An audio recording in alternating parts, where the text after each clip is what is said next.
Hello students, in the last chapter we had seen nutrition in plants. Now in this video we will see nutrition in animals. That is chapter 2. The chapter name is nutrition in animals.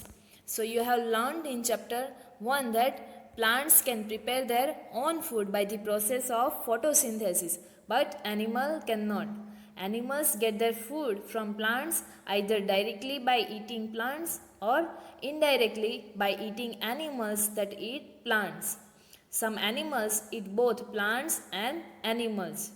Recall that all organisms, including humans, require food for growth, repair, and functioning of their body. Animal nutrition includes nutrient requirement, mode of intake of food, that means how they will take the food, and its utilization in the body, where they utilize these nutrients. So this all contains the animal nutrition process. So you have studied in class 6 that food consists of many components. Try to recall and list them here. That what components we are getting from the food. So we are getting carbohydrates, fats, proteins, vitamins, minerals, dietary fibers, water, and roughage from the food. The components of food such as carbohydrates are complex substance, and these complex substance cannot be utilized or we can use directly. So they are broken down into a simpler substance or simpler form. The breakdown of the complex component of food into a simpler substance is called digestion. So here the complex substance is divided into the simpler substance or breakdown into the simpler substance, and this process is known as the digestion process. So now we will see the different ways of taking food. So the mode of taking food into the body varies from in different organisms. In different organisms or in different animals, the way of taking food is different. Like bees and hummingbirds suck the nectar of plants. These bees and hummingbirds are sucking the nectar from the plants. The child or infants of human and many other animals feed on mother's milk. Snakes like the python swallow the animals they prey upon. They are directly swallowing their prey, and some aquatic animals filter tiny food particles floating nearby and feed upon them. They are directly taking the prey or their food. So here now next one activity is given to you. What is the type of food and mode of feeding for the following animals? Write down your observation in the given table, and you may also find the list of modes of feeding given below in the table. That will be helpful to you. So here in the table the various modes of feeding is given to you. The name of animal is given to you. You have to write which kind of food they are taking and by which mode of feeding they are taking their food. The name of the mode of feeding is here given to you: scraping, chewing, siphoning, capturing, swallowing, sponging, and sucking. So before completing this table or writing the kind of food and mode of feeding, let me see about this different mode of feeding. So here the different mode of feeding for different animals is given to you. In that first one is chewing. Animals such as cow, buffalo, deer, giraffe, goat, sheep, etc. chew their food. That means first they bite the plants and swallow them. Later they bring the swollen food back into mouth for chewing it again. For chewing and grinding the food, they have white flat teeth. Elephants use the trunk to put the food in mouth for chewing. Animals like lion, tiger tear the flesh with their sharp pointed teeth and chew it with the grinding teeth. The next method is swallowing. So some animals such as snake, lizards, birds swallow their food. Some animals have teeth, however they are only useful for grabbing the food but not for chewing it. Snakes can swallow the food which is even bigger than their mouth, that also because they have ability to open their mouth wide so easy to grab the food with their separated jaw.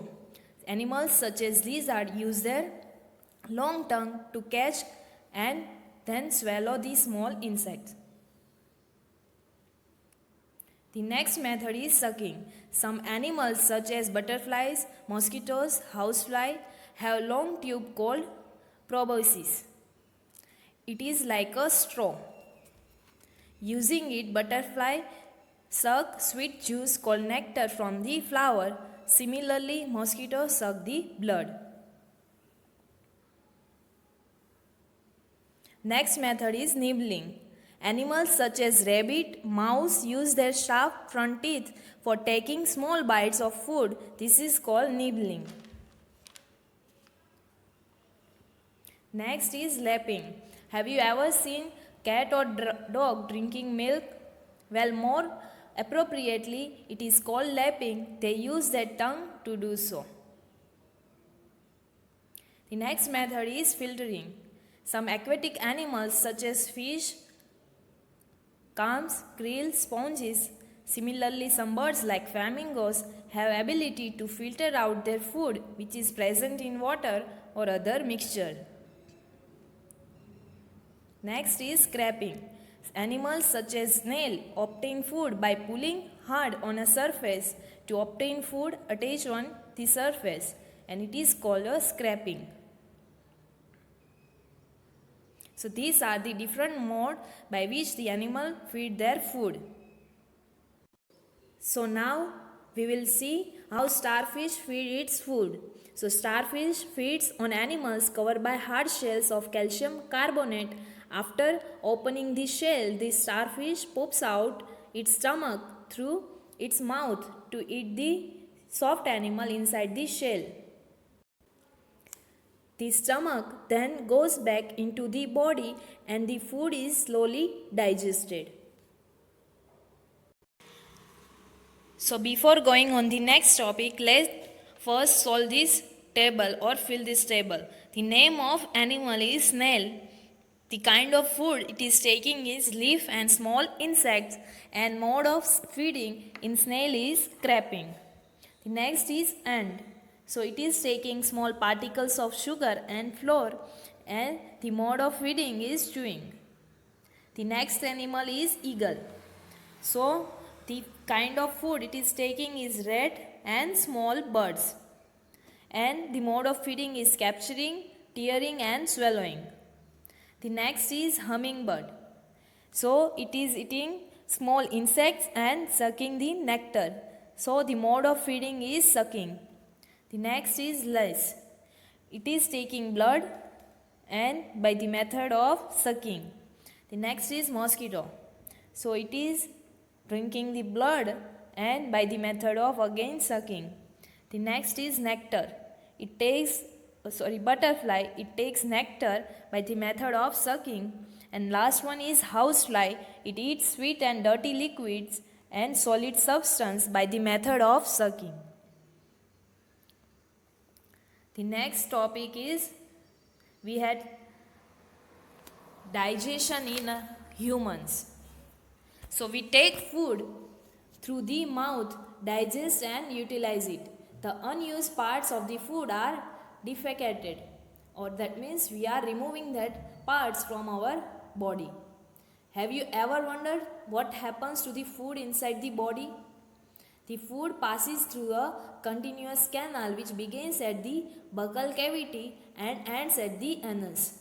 The canal can be divided into various compartments. Let me see that compartment starting from the buccal cavity. The next part is food pipe, or you can say esophagus. Next is stomach.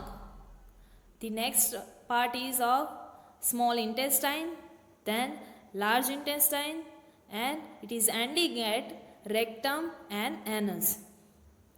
So it is not a very long path, isn't it? These parts together form the alimentary canal, or you can say digestive tract. The food components gradually get digested as food travels through the various compartments. The inner wall of the stomach and the small intestine and the various glands associated with the canal such as salivary gland, liver and pancreas. These different glands secrete digestive juices, and the digestive juices convert complex substance of food into simpler ones.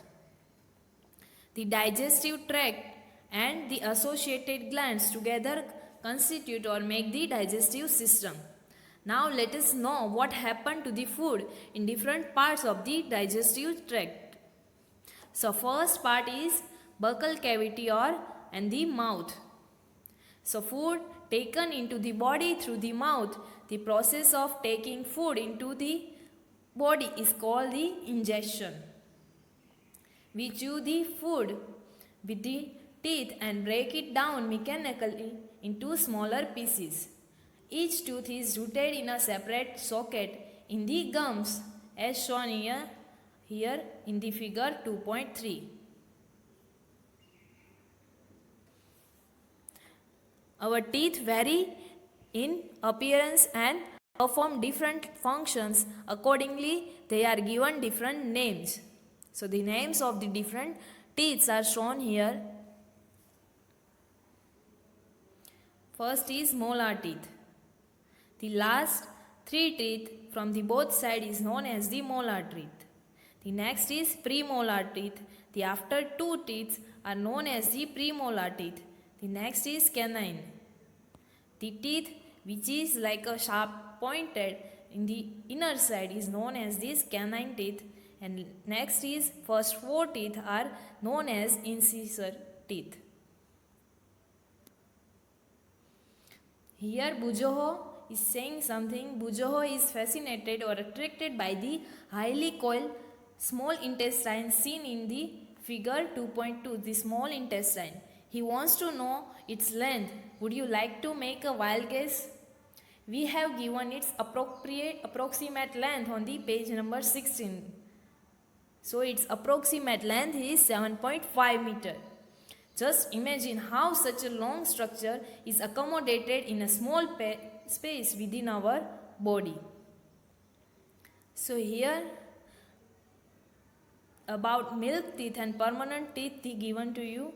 Do you remember about falling of your teeth some years ago? The first set of teeth grows during infancy or your childhood, and they fall off at the age between 6 to 8 years. These are termed as the milk teeth. The second set that replaces them are the permanent teeth. The permanent teeth may last throughout life or fall off during the old age or due to some dental disease. Here to find out the different types of teeth, one activity is given to you. Activity 2.2. Wash your hands, look into the mirror and count your teeth. Use your index finger to feel the teeth. How many kinds of teeth could you find? And take a piece of an apple or bread and eat it. Which teeth do you use for biting, cutting, and which ones for piercing and tearing? Also find out the ones that are used for chewing and grinding, and record your observation in the table 2.2. So after this, performing this activity, you will find that you have cutting and biting teeth. In lower jaw 4 and upper jaw 4. So total you have 8 teeth for cutting and biting, and this type of teeth is known as the incisor. In lower jaw 4 and in upper jaw it is also 4. Then the next teeth for piercing and tearing teeth.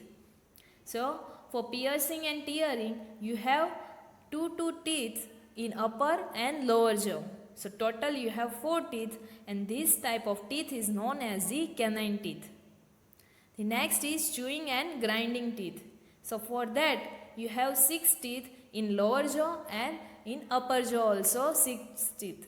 So total you have 12 teeth, and this type of teeth for chewing is known as the premolar teeth, and it is 4, so total 8 teeth, and molar teeth for grinding function, and it is 6 teeth in lower jaw and upper jaw, so total 12 teeth.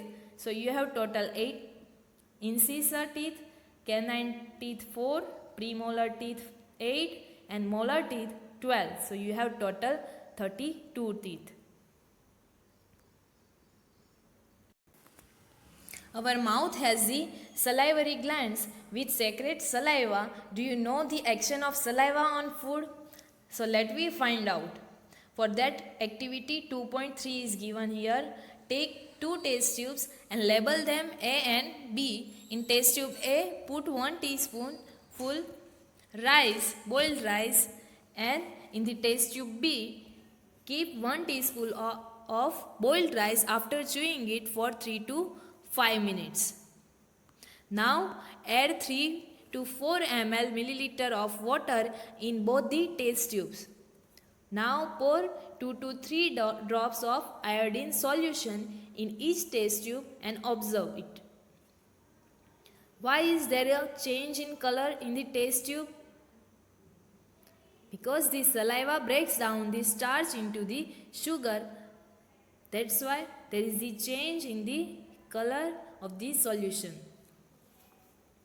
The tongue is a fleshy muscular organ attached at the back to the floor of the buccal cavity. It is free at the front and can be moved in all directions.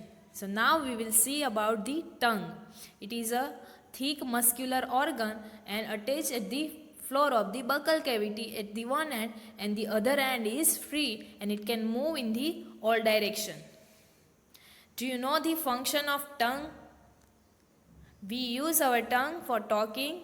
Besides, it mixes saliva with the food during chewing and helps in swallowing food.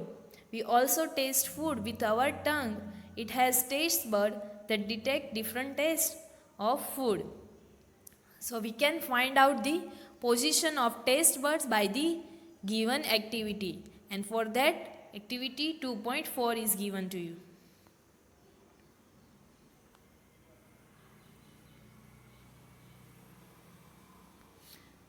For that, prepare a separate sample each of sugar solution, common salt solution, lemon juice, and juice of crushed neem leaf or bitter gourd. Then blindfold one of your classmate or friend and ask him or her to take out the tongue and keep it in a straight and flat position. Now use the clean toothpick to put the above samples one by one on the different areas of the tongue as shown in the above figure. Use a new toothpick for each of the sample. Now ask the classmate which areas of the tongue could detect the sweet, salty, sour and bitter substance. Then now write down your observation and label that observation in the figure 2.6. Here. Repeat this activity with the other friend. So now let me see what is your observation would look like. So this is the observation.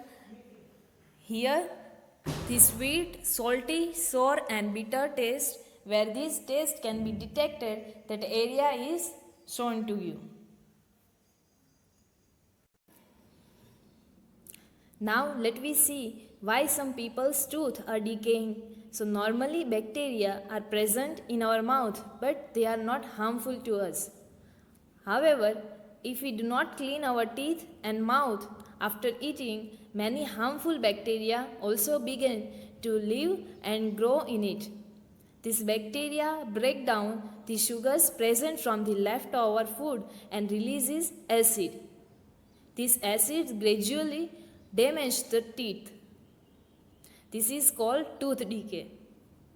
If it is not treated in time, it causes severe toothache and in extreme conditions results in the tooth loss. You will lose your teeth. Chocolates, sweets, soft drinks and other sugar products are the major culprits or major reason for this tooth decay.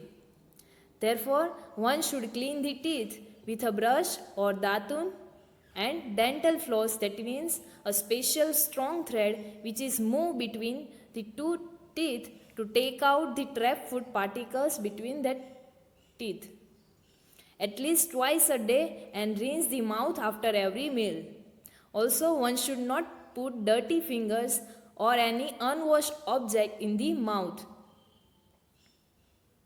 Sometimes when you eat in a hurry, talk or laugh while eating, you may cough or get hiccups or a choking sensation. This happens when the food particles enter the windpipe. The windpipe carries air from the nostril to the lungs. It runs adjacent or near to the food pipe. But inside the throat, air and food share a common passage or common path. Then how is food prevented from entering the windpipe? Do you ever think about this? During the act of swallowing, a flap like valve closes the passage of the windpipe and guides the food into the food pipe. If by chance food particles enter the windpipe, we feel choke, get hiccups or cough. Here in the figure, the slowly how the tooth is decaying is shown to you. So in this video, we had seen why the animals need foods, what are the food components that we are getting as the nutrients, then the different animals with their different kind of foods and their different mode of feeding, different ways to take the food. Then after the one amazing fact about the starfish, that how it feeds its food, then digestion in humans and what are the various steps for that and how the digestive system is started and what are the organs of this system. In that first we had seen buccal cavity and the mouth, and then tongue and different taste buds on the tongue. In the next video we will see the remaining part of the chapter. Thank you.